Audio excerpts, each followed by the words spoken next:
Fa poc, mentre em feien una entrevista, vaig pensar profundament en la dansa. Què significava per a mi? Amb la meva resposta, vaig haver d'analitzar el meu viatge personal. Em vaig adonar que tot es centrava en un propòsit que cada dia presenta un desafiament nou al qual cal enfrontar. És mitjançant la dansa que tracta de donar un sentit al món. Estem travessant tragèdies inimaginables en una època que ben bé es podria descriure com posthumana. Ara, més que mai, necessitem ballar amb un propòsit, el de recordar al món que la humanitat encara existeix. L'empatia i este propòsit haurien d'haver sigut prioritaris tot al llarg d'anys d'un innegable paisatge virtual de dissolució.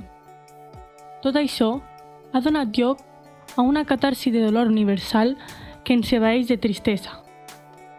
Una realitat crua que continua impregnant els vius, els quals s'enfronten a la mort, el rebuig i la pobresa. La nostra dansa ha de ser avui, més que mai, una alarma per als líders mundials, per a aquells a qui se'ls ha confiat la salvaguarda i la millora de les condicions humanes. Som un exèrcit de pensadors furiosos. I el nostre propòsit és esforçar-nos per canviar el món pas a pas. La dansa és llibertat i amb ella hem d'alliberar els altres dels paranys on s'enfronten en diferents racons del món. La dansa no és política, es fa política, perquè porta en la seva essència una connexió humana i per això respon a cada circumstància en un intent de restaurar la dignitat.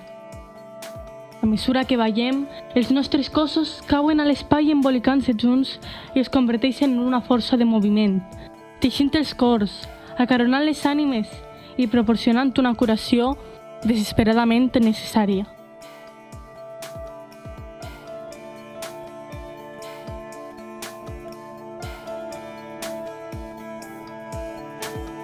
I este propòsit es converteix en una única dansa hidra, invencible i indivisible.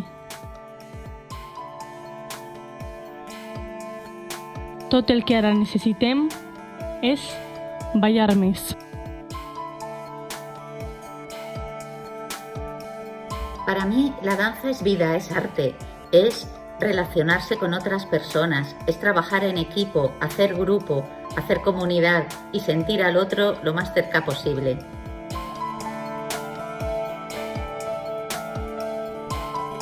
A través de la danza es que trato de dar sentido al mundo. Más que nunca necesitamos bailar con un propósito para recordar al mundo que la humanidad todavía existe.